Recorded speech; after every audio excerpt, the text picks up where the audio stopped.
Rich man mocks disabled veteran in wheelchair, then bikers make him regret it instantly. At an upscale cafe in the heart of downtown, a wealthy businessman publicly humiliated a wheelchair-bound veteran, calling him a failure loud enough for the entire establishment to hear. Within seconds, the rumble of motorcycle engines filled the street outside. The veteran wasn't just another customer. He was an honorary member of the Brotherhood MC, a tight-knit motorcycle club formed entirely of combat veterans who'd served in Iraq and Afghanistan. What happened next became a viral moment that reminded an entire nation what true honor looks like. The businessman had no idea that the man he mocked had saved 3 lives under fire in Fallujah. He had no idea that outside 50 brothers were waiting, men who had sworn an oath not just to their country but to each other. And he had no idea that disrespecting one of them meant answering to all of them.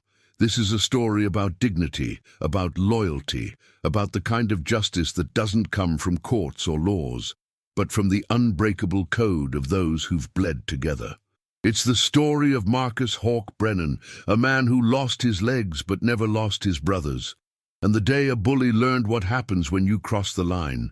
The cafe smelled like French roast and butter croissants, the kind of place where a single espresso cost more than most people's lunch. Polished marble floors gleamed under soft amber lights, and the clientele spoke in hushed tones, their designer suits and Rolex watches announcing wealth without words. Outside, the streets of Charleston, South Carolina, gleamed in the late morning sun. Expensive cars parked in diagonal lines, shop windows displaying luxury goods most people would never touch. Marcus Brennan sat alone in the corner, his wheelchair tucked against the wall, a black coffee cooling in front of him. He was 38 years old, broad-shouldered despite the chair, with a weathered face that carried scars both visible and not. His left forearm bore a tattoo, an eagle clutching a rifle, the words Iron Brotherhood curved beneath it. He wore a simple grey t-shirt and jeans, his service cap resting on the table beside his phone. He didn't come here often.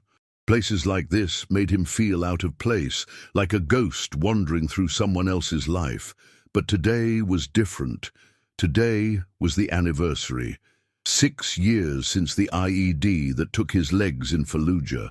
6 years since Staff Sergeant Marcus Brennan became just Marcus, the guy in the wheelchair, the one people looked at with pity, or didn't look at all.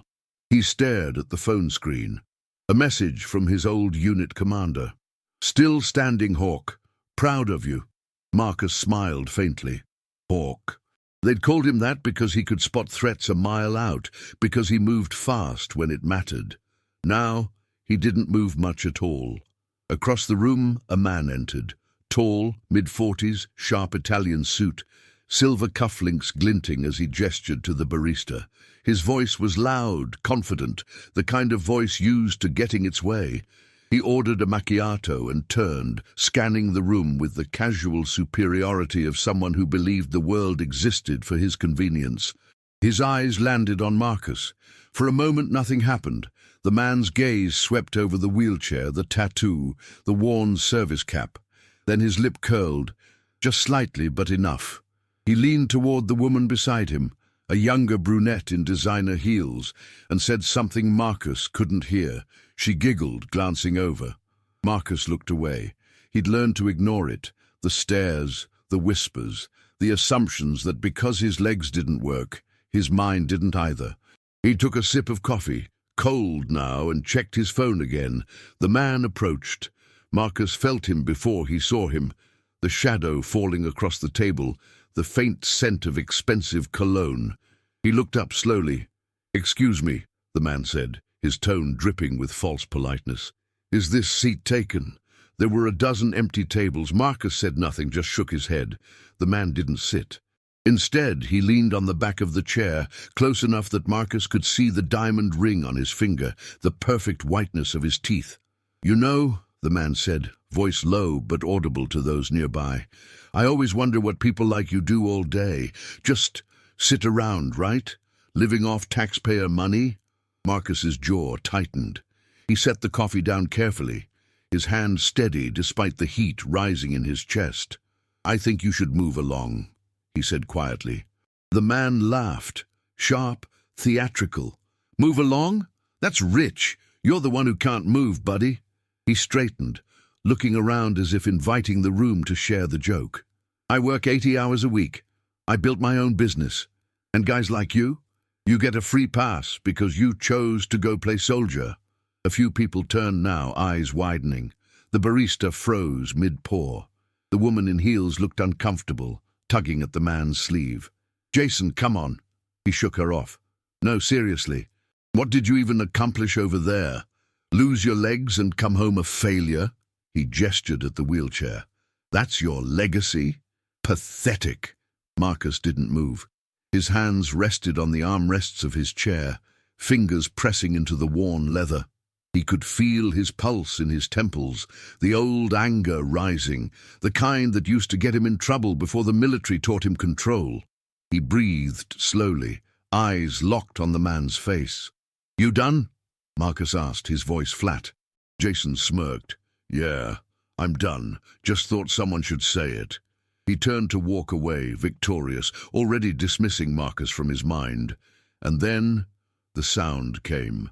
Low at first, like distant thunder, a rumble that seemed to vibrate through the floor, through the walls, through the very air. The coffee cups trembled on their saucers. The conversation stopped. Jason froze mid-step. Outside, the street filled with the growl of engines, dozens of them rolling in from both ends of the block. Harley-Davidsons, Indians, choppers with chrome that caught the sunlight like blades. One by one, they pulled up to the curb, forming a line that stretched the length of the cafe. Riders dismounted, boots hitting pavement in near unison, leather cuts bearing the same patch, an eagle, a rifle, the words, "Iron Brotherhood MC." Marcus didn't look up. He just lifted his phone and sent a single text. "I'm good," but they were already inside. If you want to know what happened next, keep watching, because this story is just getting started. The door chimed as the first rider stepped inside. He was tall, maybe 6'3", with a shaved head and a scar running through his left eyebrow. His cut, the leather vest that marked him as a member, bore the club's colors across the back, and on the front a single patch. President. His name was Cole Reaper Harrison, former Marine Force Recon, and when he walked, the room seemed to shrink around him. Behind him came the others. 8 of them filed through the door in silence, each one moving with the same controlled precision that marked them as military, even without the patches. Some were older, grey, threading through beards and close-cropped hair. Some were younger, ink crawling up their necks and forearms.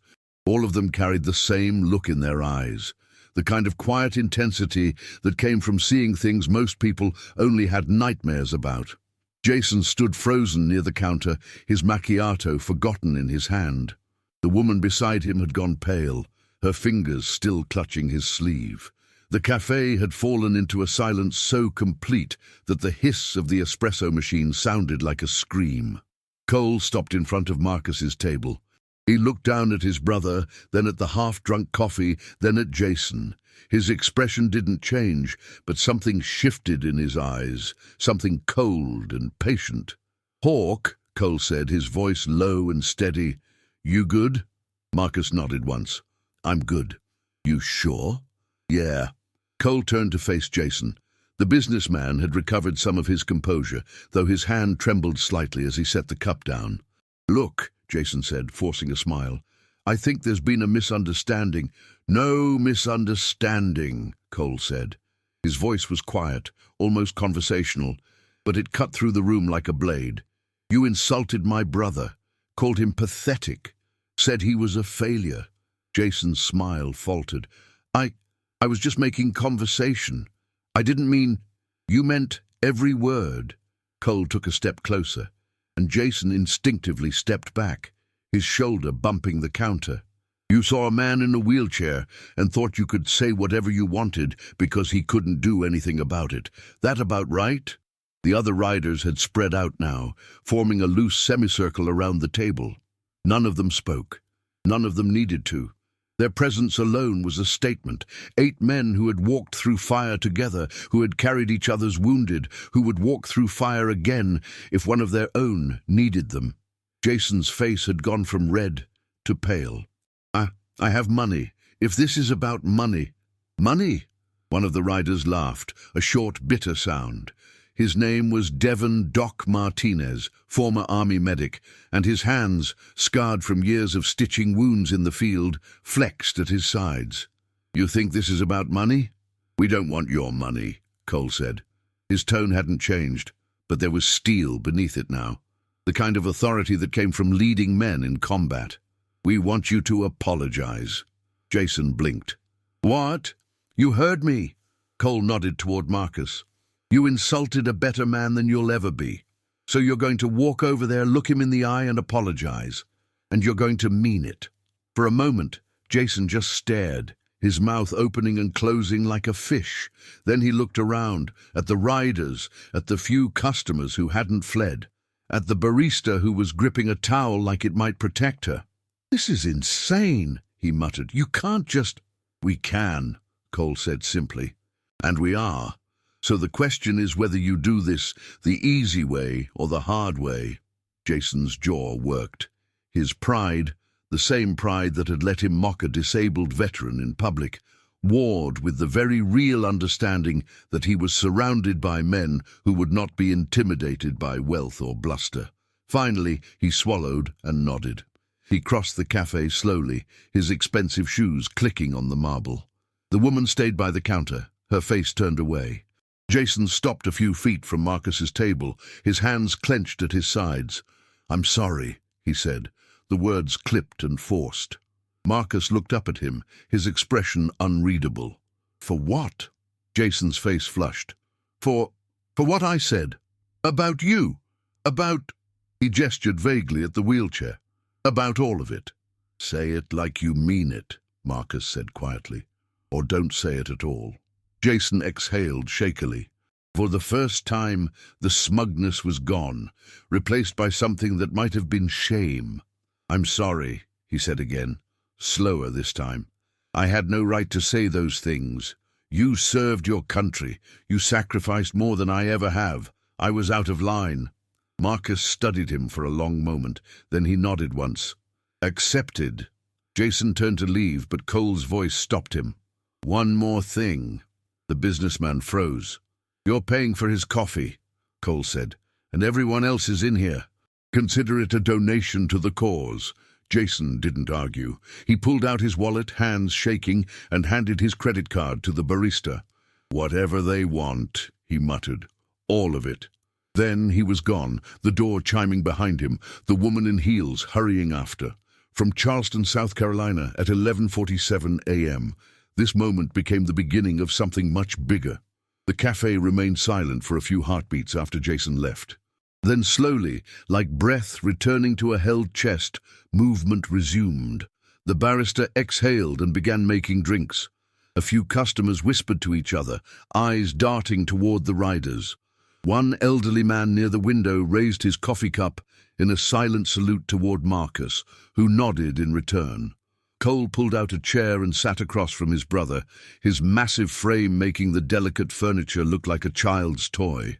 The other riders dispersed, some heading to the counter to order, others stepping outside to their bikes, a few taking positions near the door. They moved like a security detail, effortless and efficient, because that's exactly what they'd once been. "You should have called sooner," Cole said, leaning back in the chair until it creaked. Marcus shook his head. "Wasn't worth your time." "Wasn't worth—" Cole laughed, but there was no humor in it. "Hawk, when some entitled piece of work disrespects you in public, that's exactly when you call. That's what brothers are for. I can handle my own fights. I know you can." Cole's expression softened just slightly. "But you don't have to. Not anymore. That's the whole point." Marcus looked down at his coffee, now stone cold. He knew Cole was right. The Iron Brotherhood MC wasn't just a motorcycle club, it was a lifeline.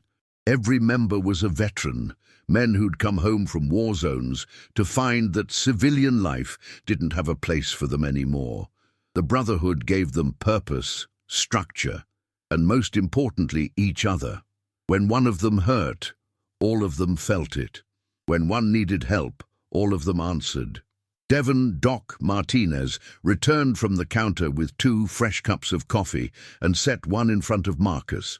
"Colombian dark roast," he said. "On Jason's dime. Thought you might appreciate the upgrade." Marcus smiled faintly. "Thanks, Doc." Doc pulled up another chair, his scarred hands wrapping around his own cup. "You know, back in Ramadi, I saw you drag Lieutenant Cordero out of a burning Humvee while taking fire from 3 directions. You didn't ask for backup, you didn't wait for orders, you just did it." He took a sip. "So watching some suit-wearing coward mock you for being in a wheelchair, that's about as offensive as it gets." "He didn't know," Marcus said quietly. "Doesn't matter," Cole cut in. "Respect isn't conditional. You don't get to treat people like garbage just because you don't know their story. That's the difference between civilians and us. We learned that the hard way." Another rider approached. A lean man with grey threading through his black beard, a tattoo of dog tags visible on his neck. His name was Sam Ghost Rivera, former Navy SEAL, and he rarely spoke unless he had something worth saying. "The street's clear," Ghost said, addressing Cole.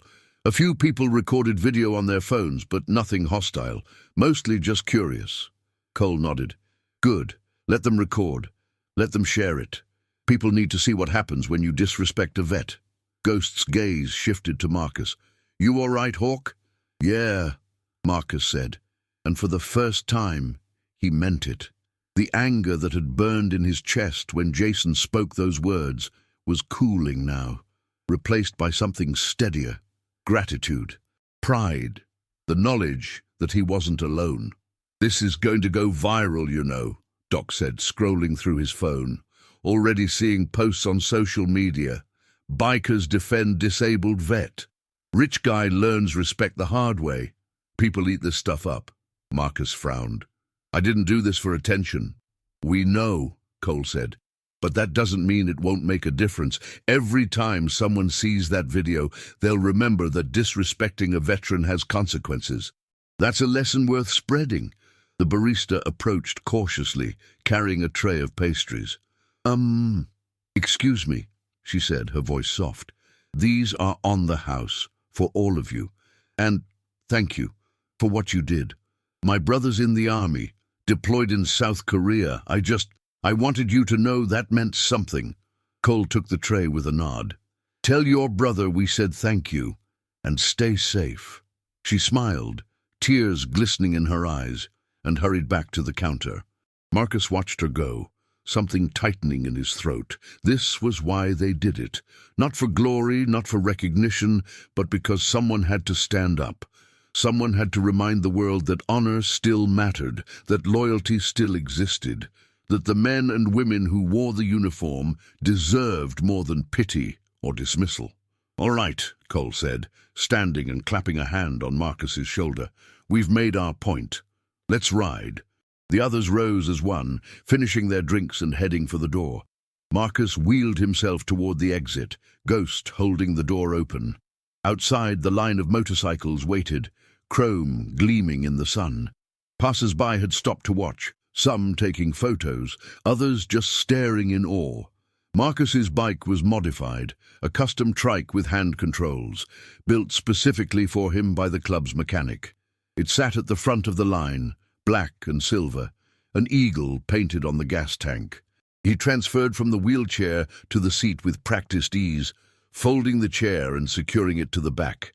The engine roared to life beneath him, the vibration thrumming through his bones. Cole pulled up beside him, his own bike growling like a caged beast. "Where to, Hawk?" Marcus looked down the street at the open road stretching ahead. "Home," he said, "but let's take the long way." Cole grinned. "Always do."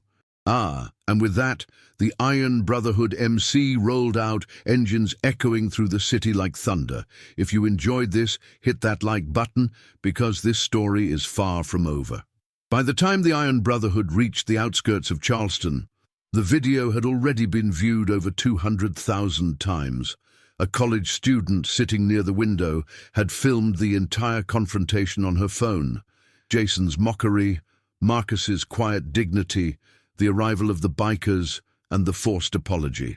She'd posted it with a simple caption: "This is what real honor looks like." The internet did what the internet does best. It exploded. Within 2 hours, the video had been shared across Facebook, Twitter, Instagram, and TikTok. News outlets picked it up. Local stations in Charleston ran segments. National media started calling it the moment that restored faith in humanity. Comments poured in by the thousands. Veterans sharing their own stories of disrespect, civilians expressing outrage, and countless people praising the Iron Brotherhood for standing up. Marcus didn't know any of this yet. He was too busy riding, the wind whipping past his face, the rumble of the engine beneath him, drowning out everything else.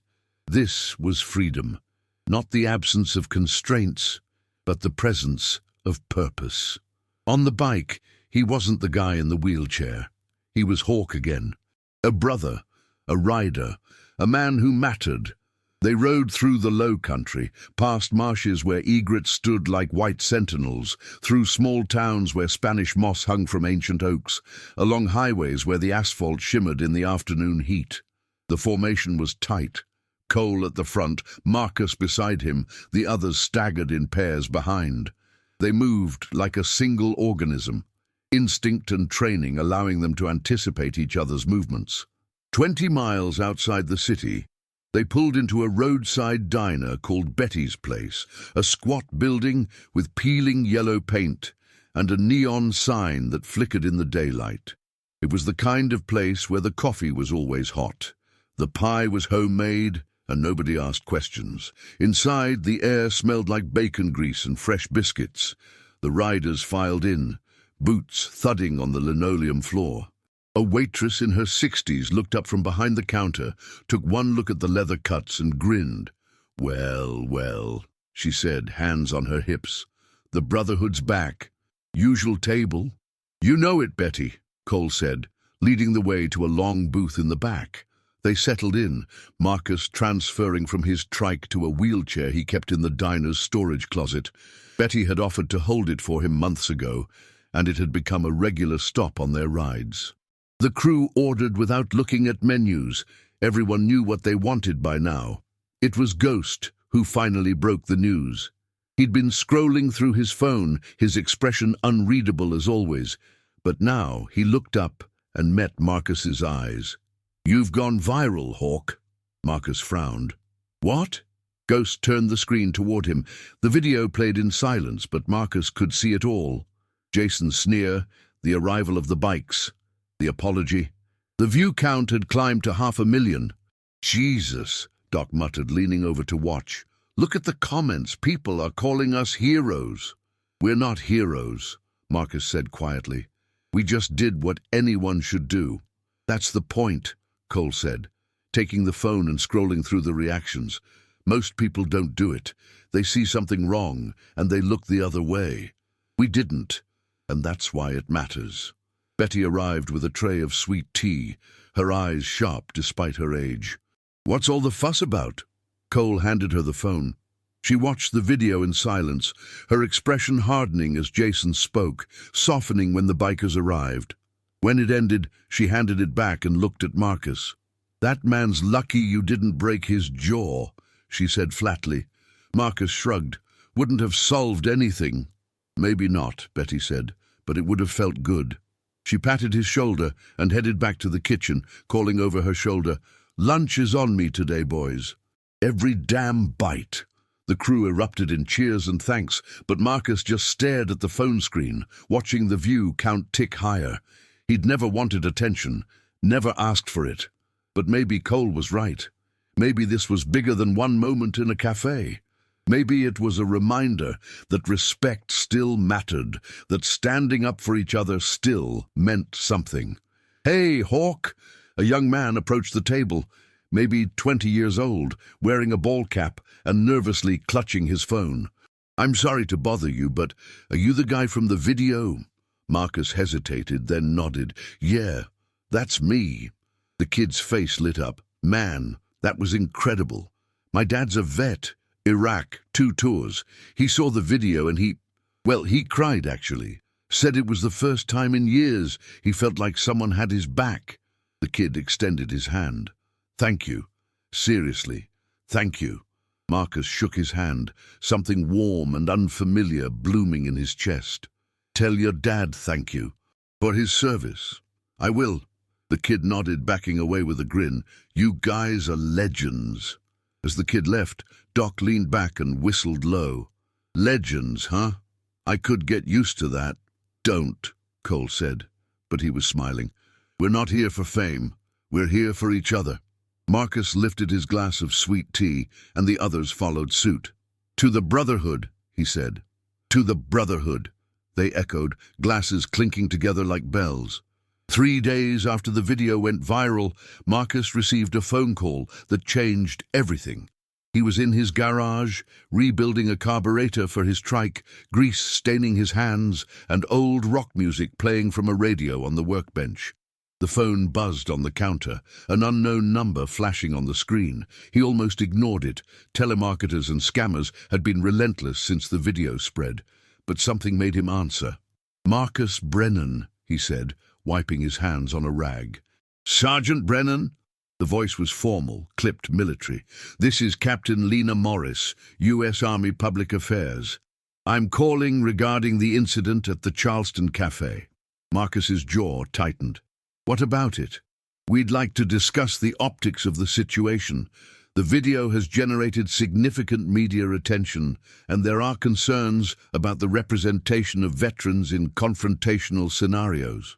Confrontational, Marcus repeated slowly. A guy insulted me in public. My brothers stood up for me. That's not confrontation. That's loyalty. I understand, Sergeant, Captain Morris said, though her tone suggested she didn't.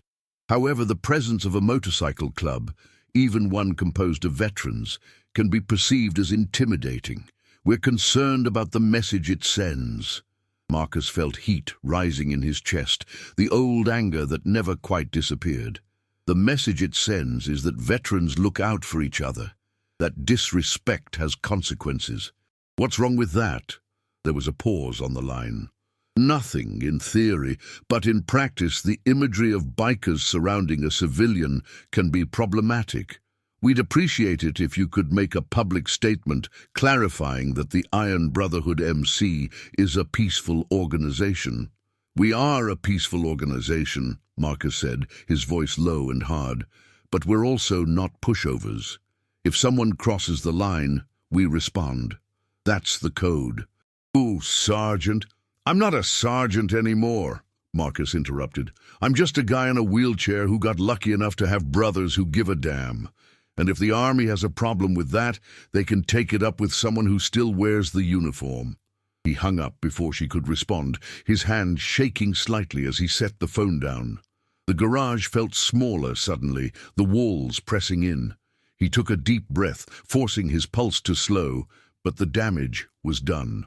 The call had reminded him of everything he hated about bureaucracy, the way institutions cared more about appearances than people, the way they wanted loyalty but punished independence. That evening, the Iron Brotherhood gathered at their clubhouse, a converted warehouse on the edge of town, its exterior marked only by a faded American flag and a sign that read, "Private Property." Inside, it was part garage, part bar, part shrine. Photos of fallen brothers lined the walls. A pool table sat in the center, surrounded by mismatched chairs, and a bar stocked with cheap beer and expensive whiskey. Marcus told them about the call. The room fell silent as he spoke, 8 men listening with expressions that ranged from disbelief to fury. They want us to apologize, Doc said, his voice incredulous, for standing up for one of our own? Not apologize, Marcus clarified. Just make nice, issue a statement, play the good soldiers. Screw that, Ghost said flatly. It was the most emotion Marcus had ever heard from him. Cole stood at the bar, arms crossed, his face unreadable. Finally, he spoke. They're scared. Everyone turned to look at him. Think about it, Cole continued. We're veterans who don't ask for permission. We don't wait for approval. We see something wrong, we fix it. That terrifies people in power because it means they can't control us. He looked at Marcus. They want you to fall in line. Prove you're harmless. But if you do that, you're telling every vet out there that the system matters more than the brotherhood, that their comfort is more important than our dignity. Marcus exhaled slowly. So what do we do? Cole's smile was cold and sharp. We double down. We make it clear that the Iron Brotherhood isn't going anywhere, that we'll keep standing up for each other, no matter who it pisses off. And if they come after us? Doc asked. Let them try, Cole said. We've faced worse than bureaucrats with clipboards. The crew murmured agreement, fists tapping the bar in solidarity. But Marcus felt the weight settling on his shoulders. He'd never wanted to be the face of anything. He just wanted to ride, to be left alone, to live quietly with the brothers who understood him. Now he was at the center of something bigger, something that was drawing lines he hadn't asked for. Later that night, after the others had left, Marcus sat alone in the clubhouse, staring at a photo on the wall. It showed the crew from 5 years ago, younger and less scarred, standing in front of their bikes. In the center was a man Marcus hadn't thought about in months. Danny Turbo Vega, killed in a motorcycle accident 2 years back.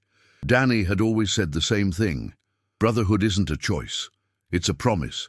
You don't break promises. Marcus reached up and touched the frame, the glass cool beneath his fingers. I won't break it, brother, he said quietly.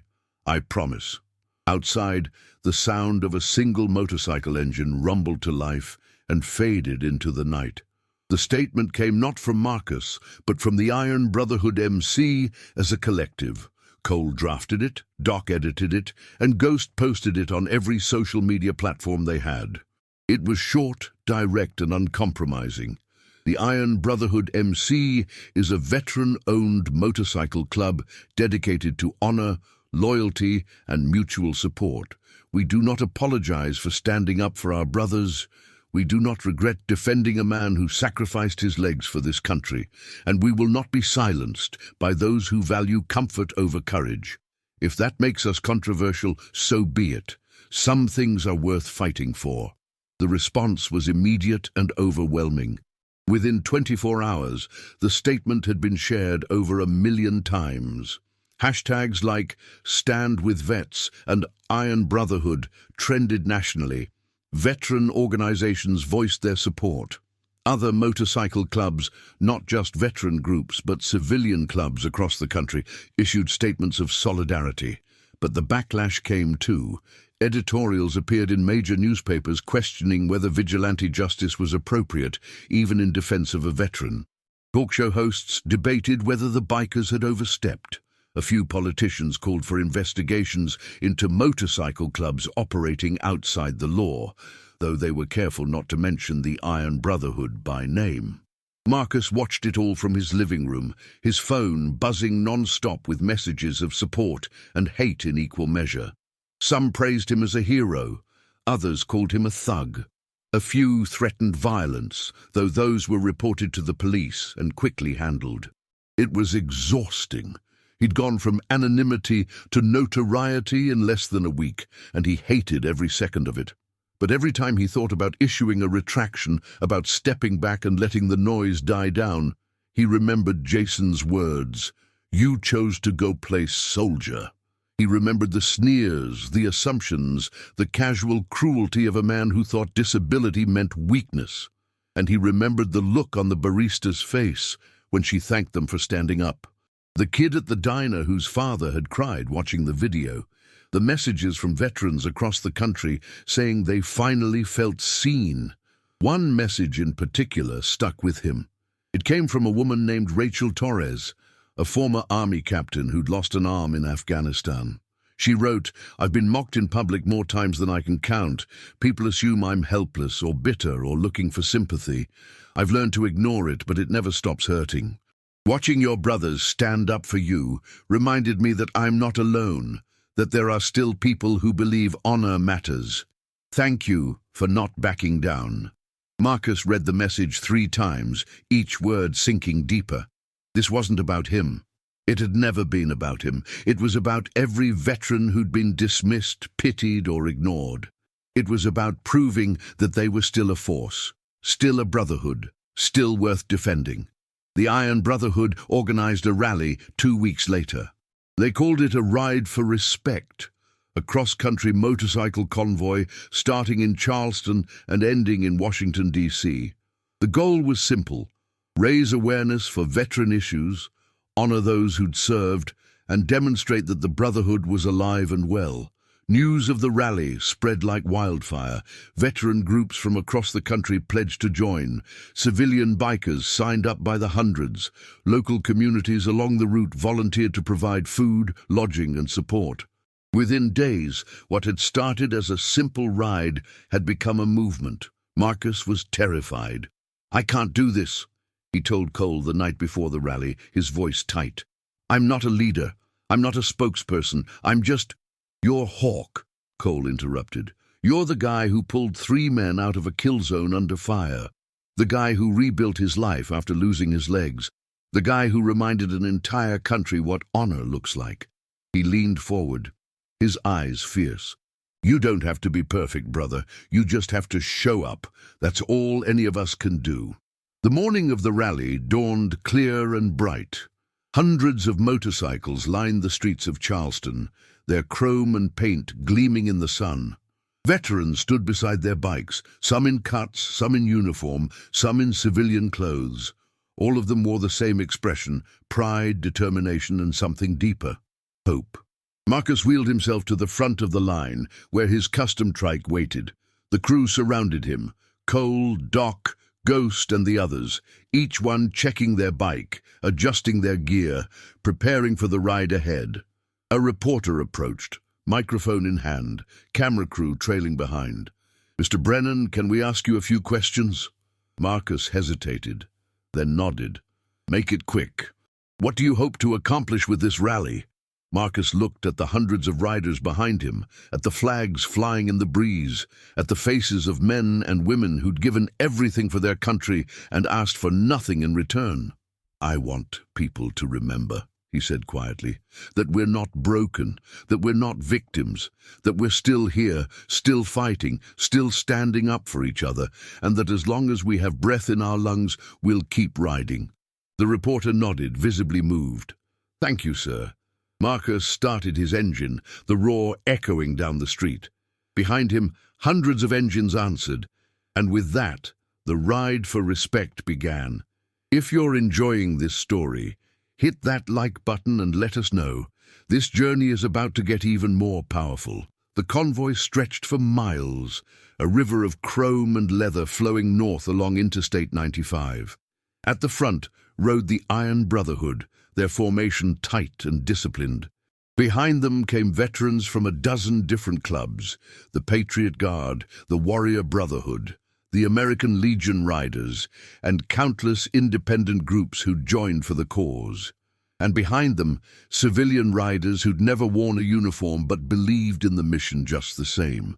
They rode through South Carolina, into North Carolina, stopping in small towns where crowds had gathered to watch.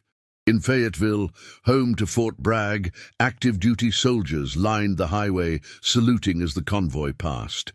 In Richmond, Virginia, a group of Gold Star families, those who'd lost loved ones in service, stood at a highway overpass, holding a banner that read, "Thank you for remembering." Marcus saluted as he passed beneath, his throat tight. The media followed every mile. News helicopters tracked the convoy from above. Journalists stationed themselves at rest stops, interviewing riders and capturing the scenes. Social media exploded with photos and videos, the hashtag #JaRideForRespect trending worldwide. But not everyone was supportive. In a town called Ashland, just south of Washington, D.C., trouble found them. The convoy had stopped at a truck stop for fuel and food, the riders dispersing to stretch their legs and grab coffee. Marcus was transferring from his trike to his wheelchair when a man approached, mid-30s, clean-cut, wearing a polo shirt and khakis. He had the look of someone who'd never been told no. "You're Marcus Brennan," the man said. It wasn't a question. "That's right," Marcus replied, locking his wheelchair in place. The man crossed his arms. I saw the video. I saw the rally, and I think you're making a mistake. Marcus raised an eyebrow. How's that? You're dividing people, the man said, his tone condescending, turning veterans into victims, painting anyone who questions you as the enemy. It's divisive. It's dangerous. Marcus studied him for a moment, then sighed. Let me ask you something. Have you ever served? The man hesitated. No, but I don't need to serve to have an opinion. You're right, Marcus said. You don't. But maybe you need to understand what you're talking about before you start lecturing people who've bled for this country. He gestured toward the convoy. Every person here has sacrificed something. Some lost limbs, some lost friends, some lost parts of themselves they'll never get back, and all they're asking for is respect. If that's divisive to you, that says more about you than it does about us. The man's face reddened. I'm just saying. I know what you're saying, Marcus interrupted. You're saying it's easier to ignore us than to acknowledge us. Easier to criticize than to help. Easier to judge than to understand. He leaned forward slightly, his voice quiet but firm. Well, we're done being ignored. We're done being easy. So if that bothers you, feel free to walk away. But don't stand there and tell me I'm wrong for standing up. The man opened his mouth, closed it, then turned and walked away without another word. Doc had been watching from a few feet away, coffee in hand. You're getting good at this, he said, grinning. Marcus shook his head. I hate it. I know, but you're still good at it. By the time they reached the outskirts of Washington, D.C., the convoy had swelled to over 5,000 riders. The sound was deafening, a rolling thunder that shook windows and turned heads for miles. Police escorts flanked them, not as a restriction, but as an honor guard, their lights flashing in solidarity. They rode through the streets of the capital, past monuments and memorials, past the halls of power where decisions were made by people who'd never seen combat. Crowds lined the sidewalks, some cheering, some holding signs, some simply standing in silent respect. The rally culminated at the National Mall, where a stage had been set up for speakers. Veterans advocacy groups, military families, and civic leaders took turns addressing the crowd. But when Marcus's name was called, the noise level tripled. He wheeled himself up the ramp to the stage, his heart pounding. 5,000 people, cameras everywhere, the weight of expectation pressing down like a physical force. He stopped at the microphone, looked out at the sea of faces, and for a moment he couldn't speak. Then he saw them, Cole, Doc, Ghost, and the rest of the Iron Brotherhood, standing at the front of the crowd, arms crossed, eyes steady. They nodded once, a silent message. You've got this. Marcus took a breath and began. I'm not good at speeches, he said, his voice amplified across the mall.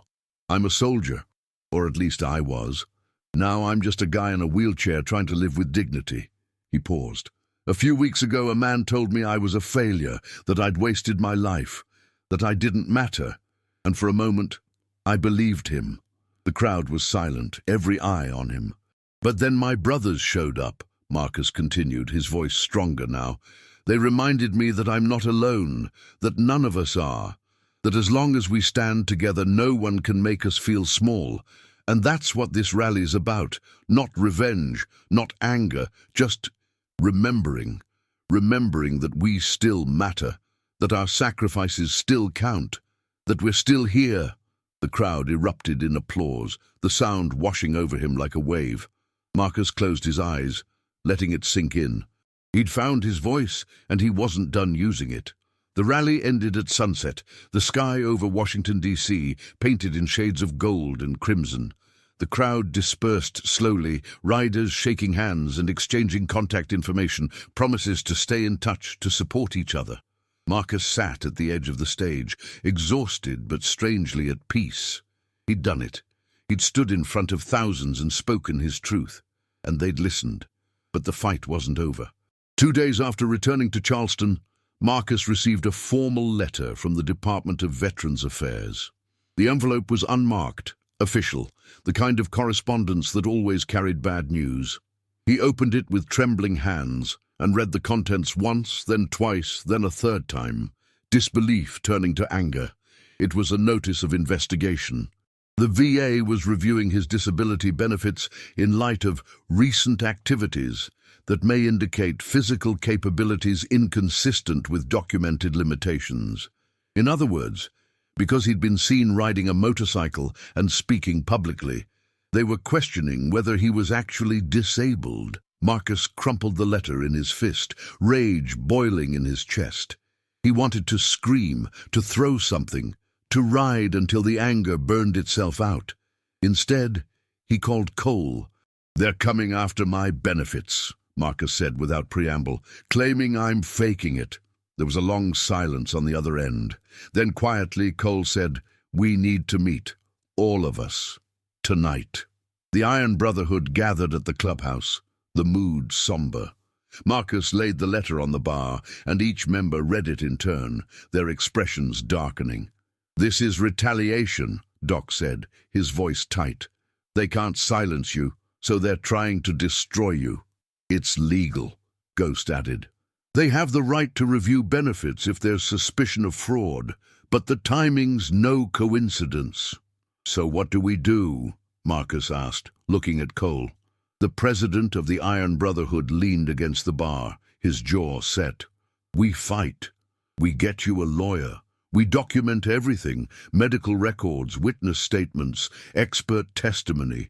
We show them that riding a modified motorcycle doesn't mean you're not disabled. And we make sure the media knows what they're doing." "Going public will make it worse," Marcus said. "They'll double down." "Maybe," Cole said, "but staying silent lets them win, and we don't let bullies win. Not anymore." The crew agreed, and within 48 hours, they'd mobilized. Doc connected Marcus with a veteran-focused law firm that specialized in disability appeals. Ghost organized a publicity campaign, reaching out to journalists and advocacy groups. And the rest of the crew rallied around Marcus, making sure he knew he wasn't fighting alone. The story broke 3 days later. Disabled veteran faces benefits review after speaking out. News outlets picked it up immediately, and the public response was swift and furious. Veterans groups issued statements condemning the investigation. Lawmakers demanded accountability. Social media exploded with outrage. But the VA didn't back down. Instead, they issued a press release, stating that the investigation was routine and unrelated to Marcus's advocacy work. Few believed them. The hearing was set for 6 weeks later. In the meantime, Marcus's life became a blur of legal meetings, medical evaluations, and media interviews. He was exhausted physically and emotionally, but he refused to quit. Too many people were watching. Too many veterans were facing the same fight. One night, sitting alone in his garage, Marcus received a message from Rachel Torres, the veteran who'd written to him weeks earlier. She'd sent a video. In it, she sat in front of a camera, her prosthetic arm visible as she spoke. "Marcus, I just wanted you to know that I filed an appeal today. For years, I accepted a lower disability rating because I was afraid to fight, afraid they'd take everything away. But watching you stand up gave me the courage to stand up too. Whatever happens, thank you. You've already won." Marcus watched the video 3 times, tears streaming down his face. This was why it mattered. Not for him, but for every veteran too scared or too broken to fight back. He wasn't just defending his benefits, he was defending their dignity. The night before the hearing, the Iron Brotherhood gathered one last time. They didn't talk about the case. They didn't strategize or rehearse. Instead, they sat together, drinking beer and sharing stories, laughing at old memories and honoring fallen brothers. It was a reminder of what they were fighting for, not systems or policies, but each other. "Whatever happens tomorrow," Cole said, raising his glass, "you've already made a difference, Hawk. You reminded people that courage isn't about being fearless. It's about being scared and doing it anyway."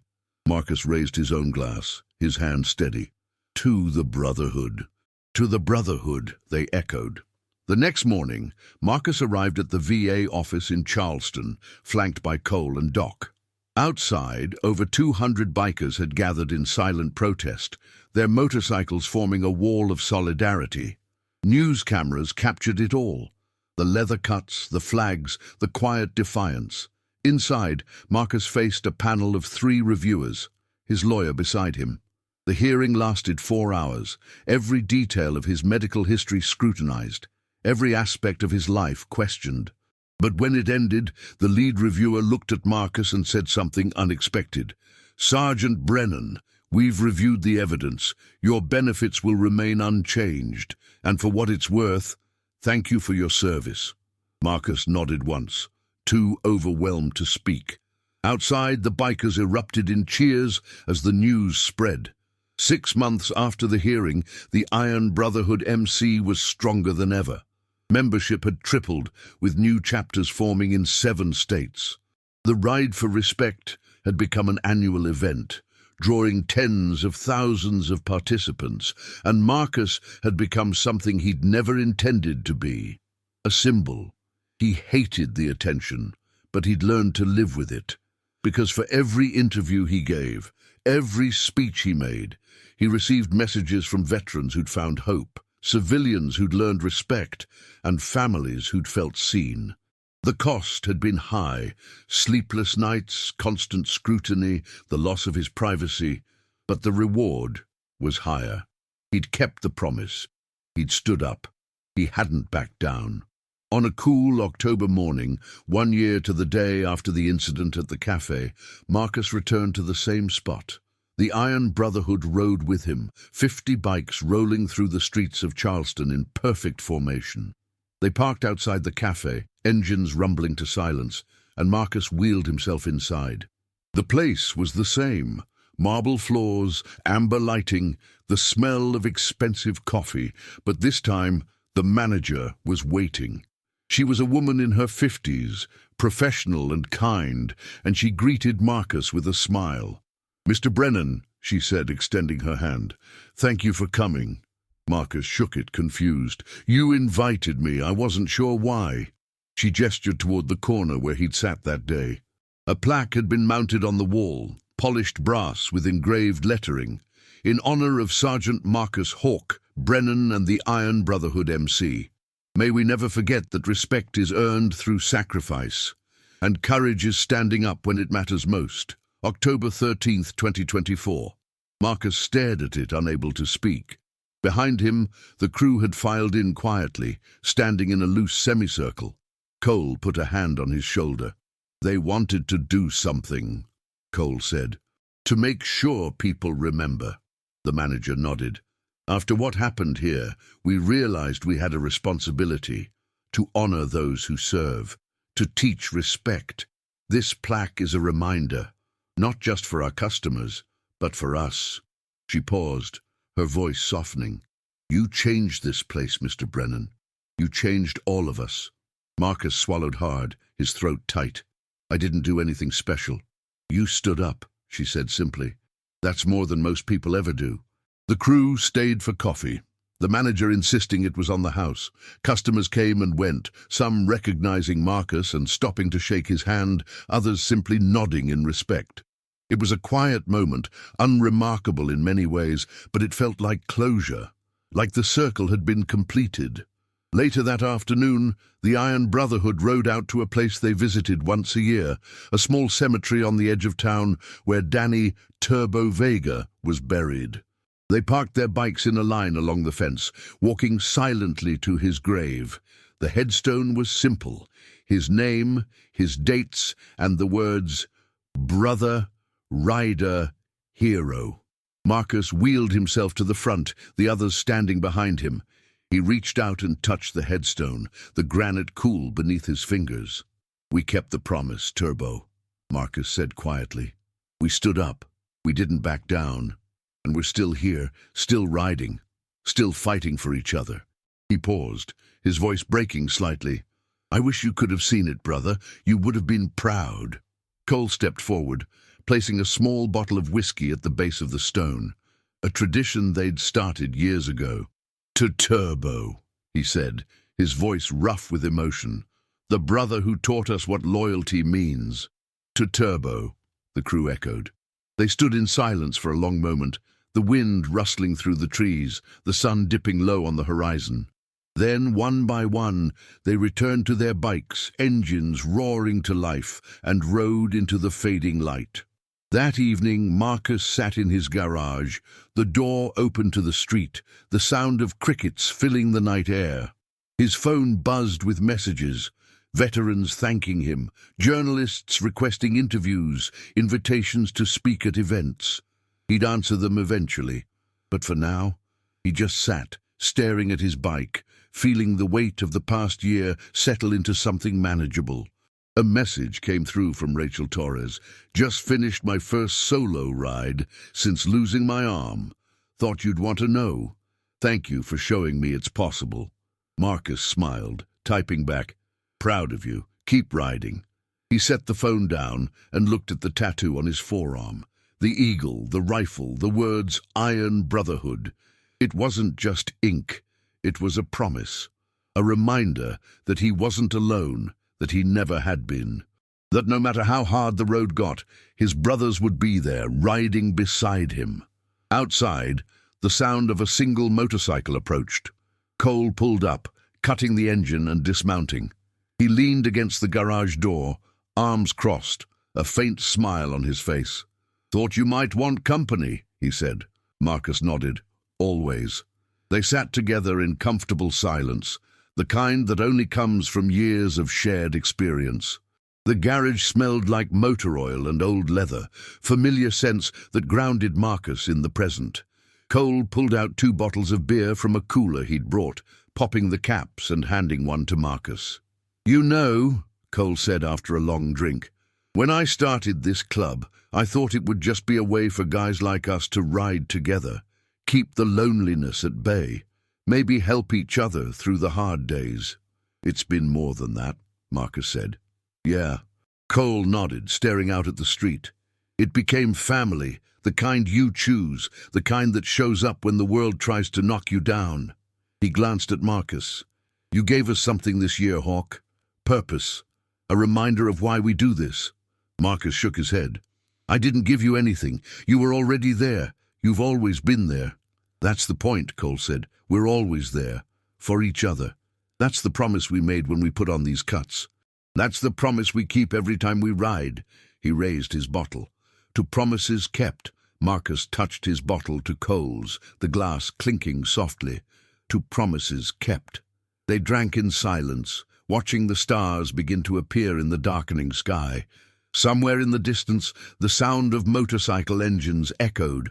Other brothers, other rides, the endless continuation of a bond that couldn't be broken by time or distance or anything else the world threw at them. Marcus thought about the past year, the cafe, the video, the rally, the investigation, the victory. He thought about Jason, who'd learned a hard lesson about respect. He thought about Rachel Torres and the thousands of other veterans who'd found courage in his story. He thought about Danny Turbo Vega, whose memory still rode with them on every journey. And he thought about the future, the rides still to come, the brothers still to meet, the battles still to fight. Because the work was never done. There would always be veterans who needed support, civilians who needed reminding, systems that needed challenging, but he wouldn't face any of it alone. "You ready for next year's ride?" Cole asked, breaking the silence. Marcus smiled, feeling something settle deep in his chest. Not quite peace, but close enough. "Already planning the route." "Good." Cole finished his beer and stood, stretching. "Because this time, we're going coast to coast.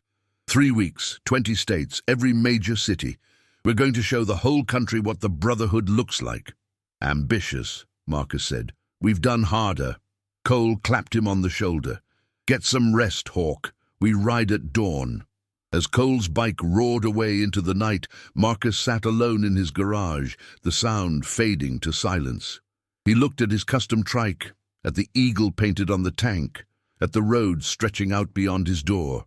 Tomorrow, he would ride. The day after, he would ride again.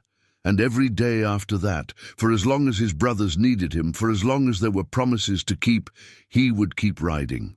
Because that's what Hawk did. That's what they all did. They kept the promise. They stood together. And they never ever backed down. The garage light flickered once, then steadied. Marcus wheeled himself over to his workbench, pulled out his tools, and began working on the carburetor again. His hands moved with practiced precision, the familiar motions calming his mind. Outside, the night deepened.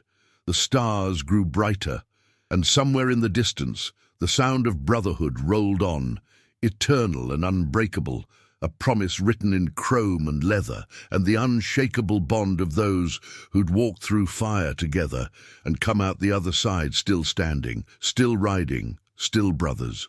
The end. Thank you for watching this story. If you enjoyed this journey of honor, loyalty, and brotherhood, please subscribe to our channel and hit the notification bell so you never miss another powerful story. Leave a comment below telling us what the Iron Brotherhood means to you, and share this video with someone who needs to be reminded that they're not alone. Until next time, ride safe, stand strong, and always keep your promises.